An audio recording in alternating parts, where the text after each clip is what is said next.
సురేంద్ర నాయుడు గారు సరే one by one మాట్లాడదాం. మనతోటి మధుసూదన్ రెడ్డి గారు ఉన్నారు వైఎస్ఆర్సీపీ నుంచి.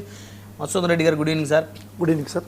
సో మొత్తానికి మంచి అవకాశం దొరికింది మీకు రైల్వే కొడూరులో. నిన్న ఎపిసోడ్ అయితే వైఎస్ఆర్ కాంగ్రెస్ పార్టీకి మంచి బూస్టింగ్ అని అనుకోవచ్చా సార్? ఇది బూస్టింగ్ కాదు సార్. రాష్ట్ర వ్యాప్తంగా మహిళలపై జరుగుతుంటే దాడులు, మైనర్ బాలికలపై జరుగుతున్నటువంటి దాడులు ఇది కొత్త కాదు.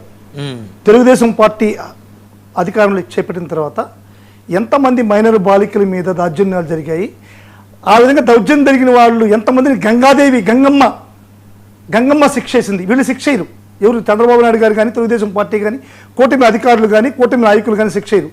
సాక్షాత్తు గంగాదేవి వాళ్ళని శిక్షించినటువంటి తరుణాలు మనం చూస్తున్నాం. మీరు అంటే ఇద్దరు ఎవరు కూడా మదనపల్లిలో జరిగిన విషయం కానీ, ఇంకొక స్కూల్లో జరిగిన విషయం కానీ, ఇద్దరు కూడా చెరువులో పడి చచ్చిపోయినటువంటి పరిస్థితి. వాళ్ళందరూ కూడా చెరువులోనే ఆత్మహత్యలు చేసుకున్నారు. గంగాదేవి శిక్షిస్తుంది కానీ ఈ యొక్క అధికారంలో ఉన్నటువంటి ఈ యొక్క కూటమి ప్రభుత్వం ఎటువంటి శిక్షలు వేయదు. ఇప్పుడు మీకు చెప్పాలి సార్, ఇప్పుడు పవన్ కళ్యాణ్ గారు ఈ యొక్క నాయకులకి ఉన్నటువంటి క్యాడర్కి, ఎమ్మెల్యేలకి అందరికీ కూడా ఒక దశ నిర్దేశం చేశాడు. మీకు ఆ వర్డు మీకు చెప్పాల్సి వస్తుంది. ఎవరు కానీ జనసేనలో ఉన్నటువంటి నాయకులు, కార్యకర్తలు, అదేవిధంగా ఎమ్మెల్యేలు ఉన్నటువంటి ఎవరు ప్రజాప్రతినిధులు ఎవరు కూడా గీత దాటద్దు అనేటువంటి ఒక మాట చెప్పాడు. మీకు కూడా గుర్తుంటుంది అన్నమాట. ఇక్కడ కోడూరులో గీతను దాటలేదు సార్. గీత అనేటువంటి ఆమె పైన ఎవరు పోలా, వేణను దాటారు. వేణను దాటారు, గీత దాట్ల. అంటే పవన్ కళ్యాణ్ గారి మాటల్ని తూచా తప్పకుండా పాటిస్తూ గీత జోలికి పోలా, వేణు జోలికి పోయారు సార్. ఒక మహిళ నేను సిగ్గు విడిచి సార్, మన కుటుంబంలో ఒక మహిళగా మనం ఆలోచించండి ఒకసారి.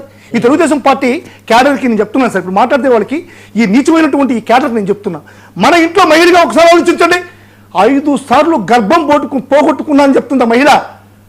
5 సార్లు గర్భం పోగొట్టుకున్నా అంటుంది మీ ఎమ్మెల్యే ద్వారా. అంటే మీకు ఇంత జరిగినా కానీ మీ ముఖ్యమంత్రికి, మీ డిప్యూటీ సీఎంకి తెలియలేదా? మీకు వచ్చి అమ్మాయి మొరపెట్టుకోవాలన్నా మళ్ళీ? సాక్షాత్తు సీఎం గారు నారావారిపల్లికి వస్తే ఈ అమ్మాయి పోయి వినతి పత్రం ఇచ్చింది.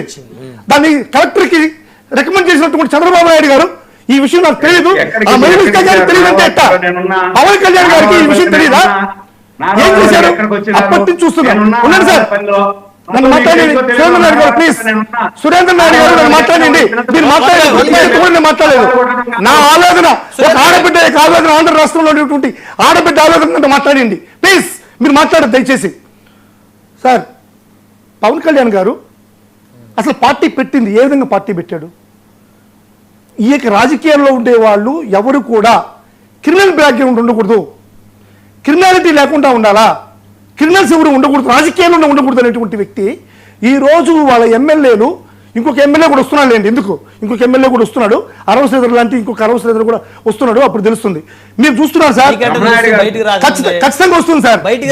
జోష్యం సార్, నాకు తెలుసు సార్. అరిచేత రేఖలు చూసి చెప్తాను, అరిచేత రేఖలు చూసి చెప్తాను, వచ్చినప్పుడు చెప్తాను సార్.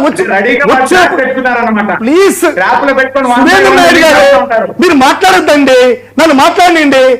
రెడ్డి గారు ఇప్పుడు మీరు ఎక్కడ ఫెయిల్ అవుతున్నారంటే ఇంకొక ఆయన వచ్చినప్పుడు మాట్లాడండి. లేదు సార్, వస్తున్నాడంటే మీ సెట్టింగ్ ఏమైనా ఉందా?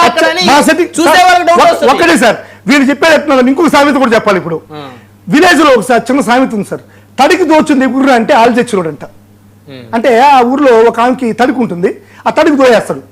ఆ తడికి ఎవరు దోశారని చెప్పి మధ్యస్థం పెడుతుంది. ఆ తడికి ఒక దోయేశాడు నా ఊర్లో. ఆ పెద్దలు ఊర్లో పెద్దలందరూ కూడా ఆ ఊరు కొత్తగా ఒక ఆయనకి భార్య చచ్చిపోయింటుంది, ఆయన మీద పడేస్తాడు అనమాట. అంటే భార్య లేదు కాబట్టి ఆయన మీద తోయేశాడని. మీరు ఎవరైనా ఏమైనా చేయండి, మీ పార్టీల్లో ఎవరు ఏ తప్పు చేసినా సరే వైఎస్ఆర్ కాంగ్రెస్ పార్టీకి ముడిపడ్డం. ఇప్పుడు ఇదే సార్, లిక్కర్ స్కామ్ లో జయచంద్రారెడ్డి అనేటువంటి వ్యక్తి వీళ్ళ నియోజకవర్గానికి, తంబలపల్లి నియోజకవర్గానికి ఇన్ఛార్జ్ ఉండేటువంటి వ్యక్తి ఒక ఇల్లీగల్ లిక్కర్ తయారీ కేంద్రాన్ని పెడితే, సాక్షాత్తుగా పట్టుబడితే, రెడ్ హ్యాండెడ్కి పట్టుబడితే, అతను ఎవరు బినామీ అన్నారు, ఎవరు కోవట్టు అన్నారు? పెద్దిరెడ్డి రామచంద్రారెడ్డి గారి కోవట్టు అన్నారు. వైసీపీలో నుంచి పెద్దిరెడ్డి రామచంద్రారెడ్డి టీడీపీలోకి పంపించి వాళ్ళ తమ్ముడి గెలుపు కోసం ఇది జయచంద్రారెడ్డి చేత ఇతను పెట్టించాడు, ఈ ఫ్యాక్టరీ పెట్టించాడు అన్నాడు. ధర్మమా సార్? 45 సంవత్సరాలు 50 సంవత్సరాలు ఇండస్ట్రీ చంద్రబాబు నాయుడు గారికి ఆ మాటలు మాట్లాడడం ధర్మమా చెప్పండి? పెద్దిరెడ్డి రామచంద్రారెడ్డి ఈ రోజు ఏం చేస్తున్నారు? సురేంద్ర నాయుడు గారు చెప్తున్నాడు, వైసీపీ వాళ్ళు పోయి వీడియోస్ తీసి రెచ్చగొట్టి చేస్తున్నారంట. రెచ్చగొట్టిందా లేకుంటే